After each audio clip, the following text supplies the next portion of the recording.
इसके ऊपर बात करना बहुत इम्पॉर्टेंट है, ये बहुत इम्पॉर्टेंट टॉपिक है क्योंकि हमारी जो डेली लाइफ है वो इसके शिकंजे में फंसी हुई है और यही वजह है और ख़ुद ब खुद ही जो बीमारियाँ हैं ना वो हमारे ऊपर अटैक किए जा रही हैं। ये बहुत ही ज़्यादा यूज़ होने वाला एक सब्स्टिट्यूट है और ये बहुत सारी सीरियल्स में, बहुत सारी चीज़ों में यूज़ होता है। तो सबसे पहले हम ये देखेंगे कि ये स्टार्ट कब हुआ, कब डेवलप हुआ, थोड़ी सी हम इसके ऊपर बात करते हैं। 1976 में ये डेवलप हुआ। एक इंसेक्टिसाइड जो है वो बनाया जा रहा था और ओरिजिनली ये काम ऐसे हुआ। तो उसमें जब हाइड्रोजन और ऑक्सीजन को आहिस्ता आहिस्ता रिप्लेस किया गया क्लोरीन एटम्स के साथ, तो इन्होंने देखा कि इसकी जो स्वीटनेस है वो बढ़ना शुरू हो गई है और उसमें इतनी ज़्यादा शिद्दत आ गई है कि जो चीनी है उसे 600 टाइम्स ज़्यादा वो मीठा हो गया है, 600 टाइम्स ज़्यादा मीठा। और लेटर ऑन जो है उन्होंने फिर इसको ग्लोबली क्या कहना चाहिए, पहचान करवा दी एक, और इसको आर्टिफिशियल या यूँ कह लें कि नेचुरल सब्स्टिट्यूट ऑफ शुगर का नाम दे के, जो है स्वीटनर्स का नाम दे के इन्होंने इसको ग्लोबली मुतारिफ़ करवा दिया। और लोग इसको ये जाने बगैर उन्होंने इसको अडॉप्ट कर लिया कि ये कितना टॉक्सिक है, कितना ख़तरनाक है और ये इसके अंदर कितने सारे जो जहरीले मादे हैं वो हमारे लिए भरे हुए हैं। तो आज हम सबसे पहले उन जहरीले देखेंगे कि वो जो साइड इफ़ेक्ट्स हैं वो क्या हैं। उसके बाद हम देखेंगे कि कौन कौन सी चीज़ें जिसके अंदर इसको यूज़ किया जाता है। इसके साइड इफ़ेक्ट में जो सबसे पहला साइड इफ़ेक्ट है वो है डायबिटीज़। डायबिटीज़ ना सिर्फ ये कि ये डायबिटीज़ की तरफ लेके जाता है क्योंकि ये बार बार इंसुलिन को ट्रिगर करता है, चीनी है ना बार बार इंसुलिन को ट्रिगर करती है। सेकेंडली ये कि जो लोग डायबिटीज़ का शिकार होते हैं उनके लिए तो ये और भी गंभीर मामला हो जाता है और भी ख़तरनाक हो जाता है। और इसको नोट कर ले कि डायबिटीज़ के लिए तो ये एक तरह से उनके नर्व सिस्टम को डैमेज करने के लिए ये बहुत अपना काम करता है। इसके बाद सेकेंडली जो IBS, जो भी स्टमक के जितने भी प्रॉब्लम हैं, बाउल सिंड्रोम्स के जितने भी प्रॉब्लम्स हैं, वो सारे के सारे इसकी वजह से, इसके साइड इफ़ेक्ट्स में आते हैं। फिर जो लीकी गट्स हैं, जो गट के अंदर जो इशू स्टार्ट हो जाता है, जो उसकी आप यूँ कह लो कि जो तय है, जो लेयर है वो ख़राब होना शुरू हो जाती है और जो गट से वो लीक होना शुरू हो जाते हैं, उससे जो प्रॉब्लम्स क्रिएट होती हैं वो भी इसके साइड इफ़ेक्ट्स में आती हैं। इसके बाद हम देखते हैं कि ये वेट गेन भी शुरू कर देता है। क्योंकि इसके अंदर एक तरह से एक फ़ैट होता है ये, और जब ये लिवर में जाता है तो लिवर काफ़ी सारा काम करता है।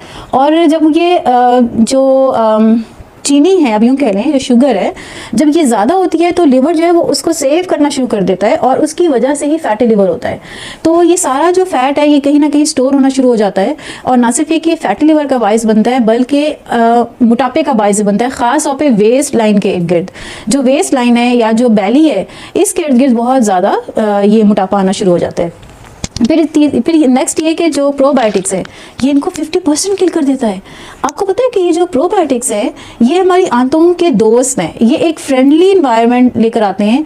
और ये जो प्रोबायोटिक्स हैं ये इतने इम्पॉर्टेंट हैं हमारे गट, हेल्दी गट के लिए कि इसके ऊपर पूरी एक रिसर्च वर्क मौजूद है कि ये किस तरह से हमारे गट को हेल्दी रखते हैं और ये कितने ज़रूरी हैं, जिनको 50% डिक्रीज़ कर देता है। फिर सुक्रालोज का एक और क्या साइड इफ़ेक्ट है कि इसकी वजह से बहुत ज़्यादा सर में दर्द होता है क्योंकि आपकी ब्लड को जितनी शुगर की ज़रूरत नहीं होती उससे ज़्यादा उसको शुगर दी जा रही होती है, तो उसका जो फशारे खून है वो बढ़ता है।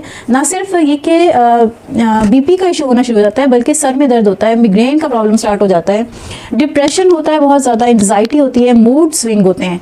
फिर इसी तरह ये बहुत इंपॉर्टेंट पॉइंट है कि कैंसर का रिस्क बढ़ जाता है और बहुत 4 से 5 तरह के ख़तरनाक किस्म के जो कैंसर हैं, ख़ास तौर पे लिवर कैंसर, वो भी इसके मरहून मिन्नत है। फिर आप ये देखें कि जो डिमेंशिया है और मेमोरी लॉस है वो भी इसके साइड इफ़ेक्ट में आता है। फिर इस खुदा न खासा जो मिर्गी के दौरे पड़ते हैं, स्ट्रोक्स पड़ते हैं, ये भी इसमें आते हैं। फिर नेक्स्ट चलें, स्लीप क्वालिटी जो ये कम होना शुरू हो जाती है, या तो नींद आती नहीं है या फिर जब आए तो गहरी नहीं आती, थकावट ख़त्म नहीं होती और जिस्म खुद को थका थका महसूस कर रहा होता है। फिर इसी तरह ब्रेन ट्यूमर, इसकी जो साइड इफ़ेक्ट है उनमें ब्रेन ट्यूमर भी जो है एक बहुत बड़ा इफ़ेक्ट है।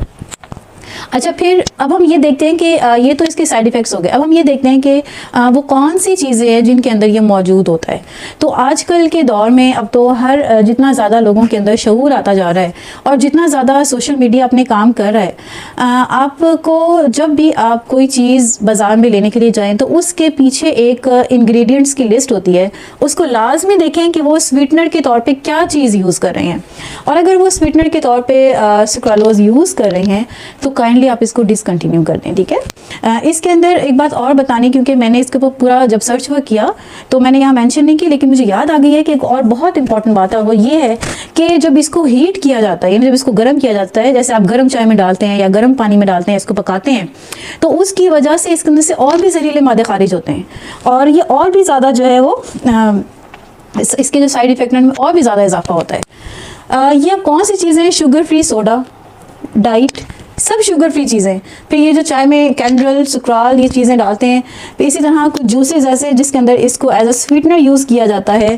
फिर आप देखिए कि जो फ्रूट्स होते हैं ना, जिनके हम जूस पीते हैं, फ्रूट्स के अंदर तो वैसे ही फ्रूक्टस होता है। एक तो वो नुकसानदेह, और फिर सेकेंडली जब उसको केमिकली प्रोड्यूस कर रहे हो, आप उसको केमिकली बना रहे हो और उसके अंदर मज़ीद जो है ये आर्टिफिशियल स्वीटनर्स ऐड कर रहे हैं, तो सोचें कि वो फिर कितने नुकसानदेह होंगे। फिर इसी तरह कुछ च्युइंगम्स ऐसी आ गई हैं जिनके अंदर जो है ये सुक्राल यूज़ होता है। डाइट बार्स आती हैं जिनके अंदर ये यूज़ होता है। फ्लेवर्ड योगर्ट्स आते हैं जिनके अंदर एज अ स्वीटनर वो शुगर फ्री का नाम दे देते हैं, ऊपर बड़ा बड़ा शुगर फ्री लिख देते हैं, और शुगर फ्री आटा, तो शुगर फ्री ये योगर्ट, काफ़ी चीज़ों के ऊपर उन्होंने शुगर फ्री का लेबल लगा दिया है। लेकिन काइंडली आप ज़रूर एक दफ़ा अपना फ़र्ज़ समझिए, उसके इंग्रेडिएंट्स को पढ़ें और देखें कि उसमें एज अ स्वीटनर क्या चीज़ यूज़ हो रही है। फिर इसी तरह शुगर फ्री चॉकलेट्स आ गई हैं, शुगर फ्री कैंडीज़ आ गई हैं, शुगर फ्री बहुत सारे ये जो कैरामल टाइप सिरप होते हैं, ये सिरप आ गए हैं जो कि ऊपर टॉपिंग के लिए यूज़ होते हैं। सॉस कई ऐसे हैं जो कि शुगर फ्री आ गए हैं। फिर सबसे इम्पॉर्टेंट चीज़ जो है वो है सीरियल्स। ये सबसे इम्पॉर्टेंट चीज़ है। इसके अंदर आप यकीन करें, वो हमारी डेली लाइफ की वो चीज़ें हैं जो कि हम बहुत ज़्यादा यूज़ करते हैं। ये दो चीज़ें ऐसी हैं जो कि हम बहुत यूज़ करते हैं। सीरियल्स के अंदर क्या आता है, ये आपका जो बना बनाया प्रोसेस जौ का क्या कहेंगे उसको, दलिया, ये आता है। फिर इसमें कॉर्नफ्लेक्स वगैरह आते हैं। फिर इसके अंदर ये जो बच्चे खाते हैं दूध में डाल के, क्या नाम है इसका, चॉकलेट के जो बने हुए होते हैं, ये आते हैं। फिर इसके अंदर जो है सिरिलैक आता है जो कितना कॉमन है, और हम बेचैनी से इंतज़ार कर रहे होते हैं कि बच्चा 6 मंथ्स का हो तो हम उसके पेट के अंदर सुक्रालोज जो है ये डाल दें। तो आप ये देखें कि ये कितना ज़्यादा ग्लोबली कितना ज़्यादा जो है ये इसको फैला दिया गया है और इस बिज़नेस को कितना ज़्यादा चार चांद लगाए गए हैं, लेकिन ये देखा ही नहीं गया कि ये कितना टॉक्सिक है। अब जो इसके ऊपर रिसर्च हो रही है, स्टडीज़ हो रही हैं, तो पता चल रहा है कि ये कितना टॉक्सिक है और इसके कितने नुकसान हैं। इन सब को देखने के बाद अब हम ये सोच रहे हैं कि वो कौन सी नेचुरल चीज़ है जिसको यूज़ किया जाए तो वो इनसे बेहतर है। देखिए कोई भी चीज़ जब तक आप एक लिमिट में लें तो वो नुकसानदेह नहीं होगी, ठीक है। जैसे स्टीविया है, या अगर आप शक्कर ले लें, गुड़ ले लें, अगर आप एक हद तक लें तो ये नुकसानदेह नहीं है। लेकिन अगर आप उसमें भी एक्सीड में चले जाएं, ज़्यादती में चले जाएं, तो वो ये चीज़ें भी नुकसानदेह हो जाती हैं।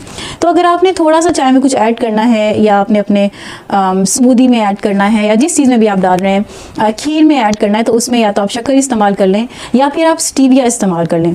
लेकिन स्टीविया जो है, इसके बारे में मैं एक बात यहाँ पर ज़रूर बताना चाहूँगी, और ये बहुत इंपॉर्टेंट है। अगरचे की वीडियो लंबी हो रही है लेकिन ये बताना बहुत ज़रूरी है कि स्टीविया को रॉ फॉर्म में लेना भी लिवर के ऊपर दबाव डाल सकता है। इसको रॉ फॉर्म में ना लें, बल्कि ये प्यूरिफाइड फॉर्म में लें, जिसको स्टीवियोसाइड कहते हैं। ये इसकी प्यूरिफाइड फॉर्म है, इसमें लें। इसको भी रीड कर लें। आप जब भी स्टीविया के डब्बे उठाएं, देखें तो इनके पौधों को डायरेक्ट यूज़ करने की बजाय ये वाली प्यूरिफाइड फॉर्म वो फॉर्म है जिसके ऊपर बहुत सर्च की गई है, रैट्स के ऊपर देखा गया है, इंसानों के ऊपर इसके तजर्बे किए गए हैं, और ये काफ़ी हद तक जो है 98.5% जो है ये सेफ साइड में रही है। उम्मीद है आपको मेरी आज की वीडियो पसंद आई होगी। इसको शेयर करना मत भूलिएगा, क्योंकि आज की जो इन्फॉर्मेशन है ये बहुत ज़्यादा शेयरेबल है। इसको ज़रूर शेयर कीजिएगा, अपने साथ बहुत सारे लोगों का भला कीजिएगा, अपना बहुत सारा ख्याल रखिएगा। Thanks for watching.